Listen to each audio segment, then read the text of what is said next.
बिस्मिल्लाहिर्रहमानिर्रहीम अल्हम्दुलिल्लाहि रब्बिल आलमीन वस्सलातु वस्सलामु अला सय्यिदिल अंबिया'i वल मुरसलीन व अला आलिहि व अस्हाबिहि अजमाइन। अल्लाह रब्बुल इज़्ज़त ने रमज़ान अल मुबारक की बाबरकत सातों में जहां दिन को रोजा रखने का हुक्म इरशाद फरमाया, वहीं पर रमज़ान अल मुबारक की रातों रात को क़याम करने का हुक्म सादिर फरमाया है। लेकिन बदकिस्मती से हमारे माशरे में कुछ तबकात ऐसे जो दिन को भूखा प्यासा रहने की वर्जिश तो कर लेते हैं, लेकिन जब रात को क़यामुल लैल की बारी आती है, अल्लाह के बारगाह में सर बसजूद हो के अपने साबका गुनाहों से बख्शिश करवाने की बारी आती है, तो वो उस पर हमसे दलाइल मांगते हैं कि जी आप दलील दें कि कहाँ से क़यामुल लैल साबित है, नमाज तरावी का सबूत कहाँ से मिलता है। ये आपने अपनी तरफ से नमाज के अंदर इजाफा कर दिया है, सरकार से ऐसी नमाज का सबूत नहीं मिला, सरकार ने कोई ऐसी नमाज नहीं पढ़ाई। तो आज उन चंद एतराज़ात के जवाबात लेकर हम आपकी खिदमत में हाजिर हैं। सबसे पहले जो लोगों का एतराज़ ये अक्सर पाया जाता है कि आपने नमाज में इजाफा किया, नमाज में आपने कसरत कर दी है, तो उसका हवाला सबसे पहले मैं हदीस से देता हूँ। इमाम बहकी ने शोब अल ईमान के अंदर 3625 नंबर रिवायत ये लेकर आए हैं, और इमाम जलालुद्दीन अस्यूती जामिया सगीर के अंदर 212 नंबर रिवायत लेके आए हैं। अब इस हदीस की रावी हैं उम्मुल मोमिनीन हजरत सैयदा आयशा सिद्दीका रज़ियल्लाहु ताला अन्हा। आप फरमाती हैं कि जब माह रमजान शुरू होता तो हुजूर का रंग मुबारक मुतगय्यर हो जाता, हुजूर नमाजों की कसरत कर देते, नमाजों में इजाफा कर, यानी आम मामूल में जितनी नमाजें पढ़ी जाती रमजान मुबारक में उसमें इजाफा हो जाता है। इससे ये साबित होता है कि तरावी जो आम मामूल में नहीं पढ़ी जाती, सिर्फ रमजान मुबारक में पढ़ी जाती, उसका भी सबूत हमें इस हदीस से मिलता है। नमाज तरावी के हवाले से जो एक बात अक्सर हमें सुनने को मिलती है कि नमाज तरावी नबी करीम से साबित नहीं है, इस ज़मन में चंद हवाला, सरकार अलैहिस्सलाम तरावी खुद पढ़ते भी थे, पढ़ाते भी थे और सहाबा को पढ़ने की तरगीब भी दी है। सबसे पहले सही बुखारी की हदीस नंबर 37 इमाम बुखारी लाए,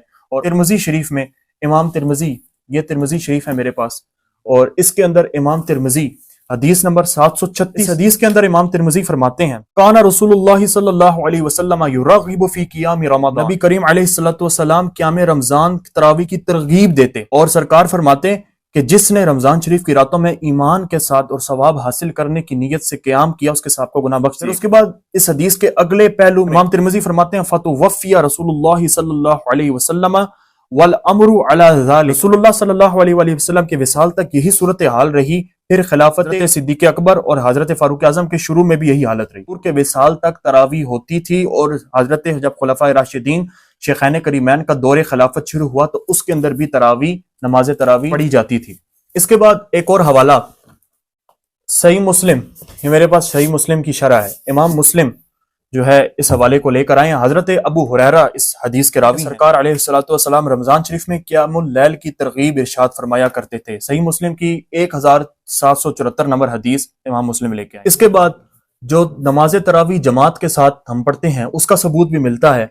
इमाम तिरमिज़ी शरीफ की जिल्द नंबर 1 के अंदर एक हदीस लेके आए, 734 नंबर हदीस को रवायत किया हजरत अबू ज़र रज़ियल्लाहु ताला अन्हु। हुज़ूर सरकार अलैहिस्सलातु वस्सलाम ने इरशाद फरमाया, नमाज तरावी में जो शख्स इमाम के हमरा सलाम फेरने तक खड़ा रहे तो उसे पूरी रात के क़याम का सवाब मिलेगा। इस हदीस की सनद के बारे में इमाम तिरमिज़ी इरशाद फरमाते हैं, हाज़ा हदीसुन हसनुन सही, इमाम तिरमिज़ी फरमाते हैं ये हदीस हसन सही है, यानी इस हदीस की जो सनद है वो सही हदीस है, मुस्तनद हदीस है। अब जो मोतरजीन की तरफ से एक एतराज मिलता है सुनने को कि सरकार अलैहिस्सलातु वस्सलाम ने तरावी नहीं पढ़ाई, मुसन्निफ़ इब्न अबी शैबा में हदीस नंबर रिवायत नंबर 6792, मोजमुल औसत के अंदर हदीस नंबर 798 और मोजमुल कबीर के हदीस नंबर 12102 नंबर हदीस जो लेकर आए हैं, उसके अंदर हजरत इब्न अब्बास रज़ियल्लाहु ताला अन्हु से रिवायत है, काना युसल्ली फी रमज़ान 20 रकाअतन सिवल वित्र, रसूलुल्लाह अलैहिस्सलातु वस्सलाम रमजान मुबारक में वितर के अलावा 20 रकात तरावी पढ़ा करते थे। वितर के अलावा, वितर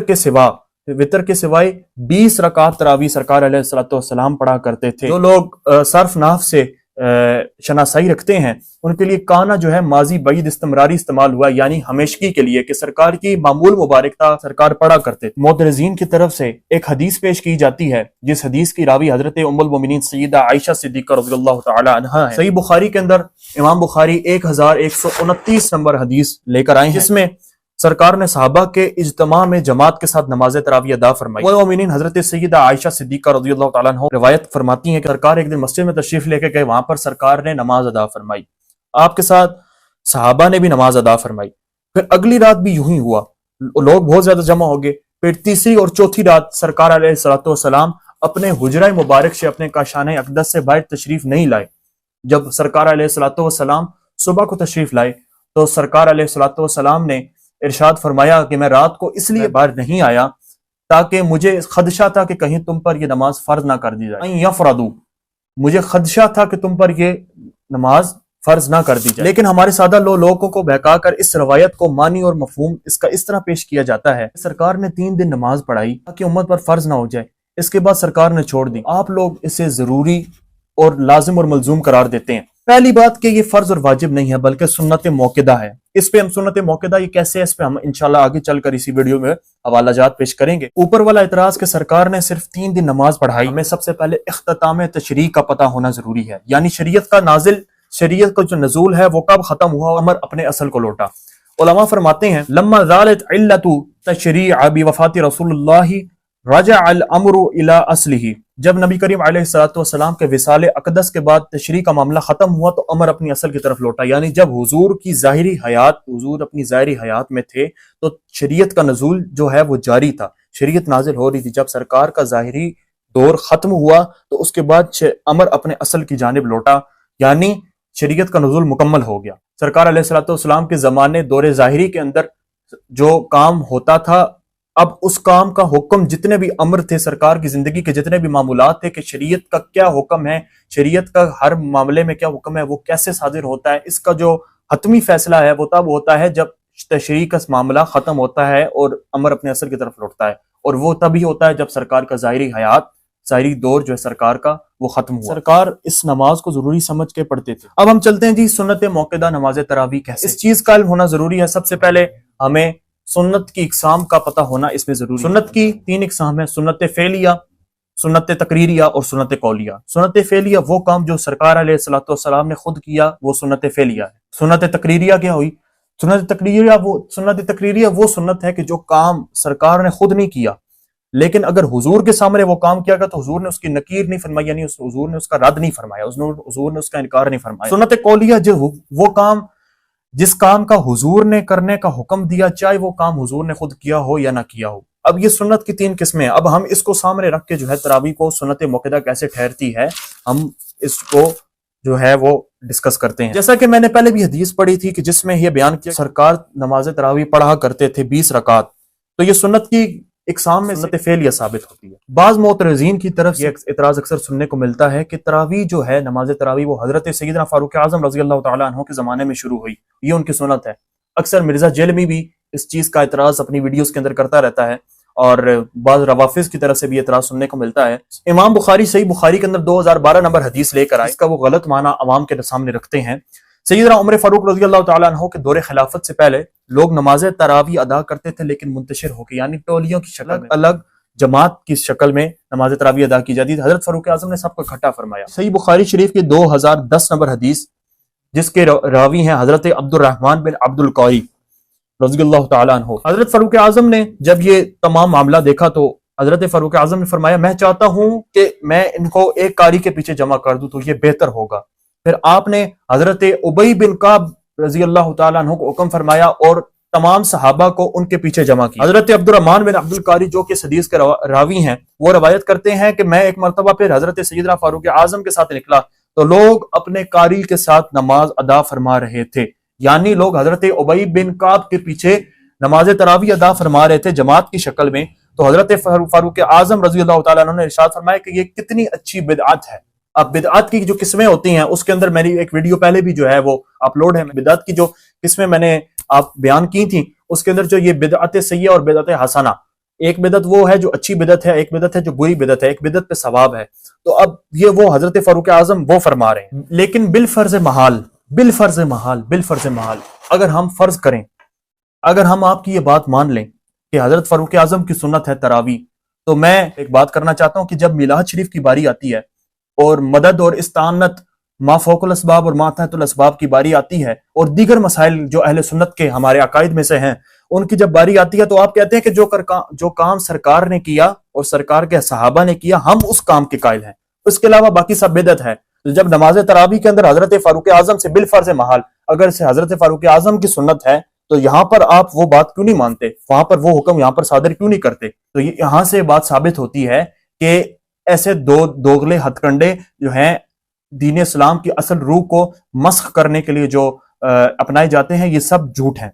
इसी तरह तिरमिज़ी शरीफ की जो हदीस मुबारक मैंने पहले भी पढ़ी, जिसके अंदर ये बात मज़कूर है कि नमाज तरावी जब सरकार ने इसकी तरगीब इरशाद फरमाई तो ये सरकार के दौर से खुलफाए राशिदीन के दौर तक ये सिलसिला चलता रहा। तो यहां से भी ये बात साबित होती है कि नमाज तरावी जो थी वो सरकार अलैहिस्सलातु वस्सलाम के दौर से खुलफाए राशिदीन शेखैन करीबैन के दौर तक चलती रही थी, और उसके बाद भी उम्मत का इस पर इजमा रहा है। और जिस चीज पर उम्मत का इजमा होता है, जिस चीज पर इजमाई उम्मत होता है, भी एक दलील के तौर पर लिया जा सकता है। और अगर उस चीज को कोई बंदा उसका इनकार करता है, नकीर करता है, तो वो सिर्फ और सिर्फ आम में इंतशार फैलाने का बाइस बनता है, इसके अलावा कुछ नहीं होता। ये जो मैंने हदीस मुबारक पढ़ी है 2010 नंबर सही बुखारी की और 2012 नंबर सही बुखारी की, जो इमाम बुखारी लेकर आए हैं, अब अकेले नमाज पढ़ने से जमात से पढ़ना नमाज तरावी अफजल है, लेकिन बाज मुतरजीन एतराज करते हैं कि अकेले नमाज पढ़ना अफजल है। तो इसमें हाफिज इब्न हजर अस्कलानी ने फतहुल बारी जो सही बुखारी की शरह है उसके असरात से साबित किया है कि नमाज तरावी जमात से पढ़ना अफजल है। अब हम देखते हैं कि नमाज तरावी सुन्नत मौक़िदा ठहरती है,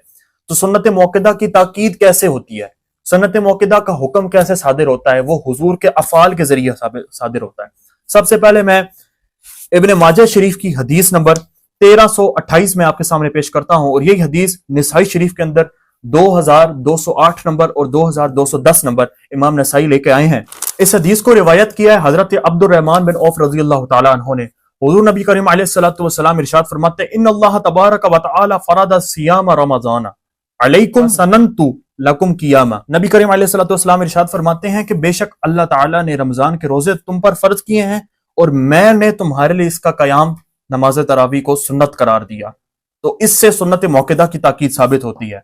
इसके अलावा दीगर अहादीस रवायात मुहद्दिसीन जो है लेकर आए हैं। यहाँ पर हम इस्तदलाल के जरिए साबित करते हैं कि नमाज तरावी में सुन्नत मौक़िदा की ताकीद किस तरह साबित होती है। सुनने इब्न अबी दाऊद की हदीस नंबर 4607 नंबर में हदीस आपके सामने रखता हूं। इसके अंदर सरकार अलैहिस्सलातु वस्सलाम ने फरमाया, फअलैकुम बिसुन्नती व सुन्नतिल खुलफाइल महदीयीन अल राशिदीन। हुजूर नबी करीम अलैहिस्सलातु वस्सलाम ने फरमाया, तुम पर मेरी सुन्नत और मेरे हिदायत याफ्ता खुलफाए राशिदीन के तरीकाकार को पकड़ना लाजिम, यानी उस सुन्नत पर अमल करना लाजिम है।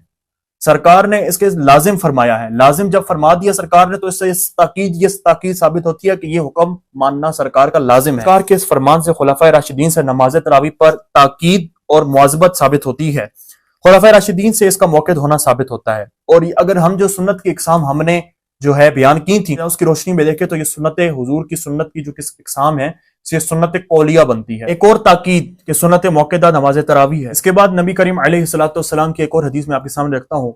अब ये हदीस तिरमिज़ी शरीफ में, ये मेरे पास तिरमिज़ी शरीफ मौजूद है जल्द नंबर 2।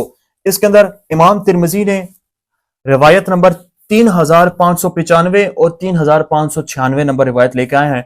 इब्न माजा शरीफ में रिवायत नंबर 97 और अल मुस्तदरकुल सहीहैन में रिवायत नंबर 4510 नंबर लेकर आए हैं। इस बयान करने से पहले मैं बताता चलो, इस हदीस की सनद के हवाले से भी मुहद्दिसीन फरमाते हैं कि यह हदीस सही सनद से हमें मिलती है, और इसकी सही सनद की जो दलील है वो इमाम हाकिम ने भी इसकी सनद के हवाले से तज़किरा किया, इमाम ज़हबी ने भी और इमाम जलालुद्दीन अस्यूती ने भी इसकी सनद के हवाले से तज़किरा किया।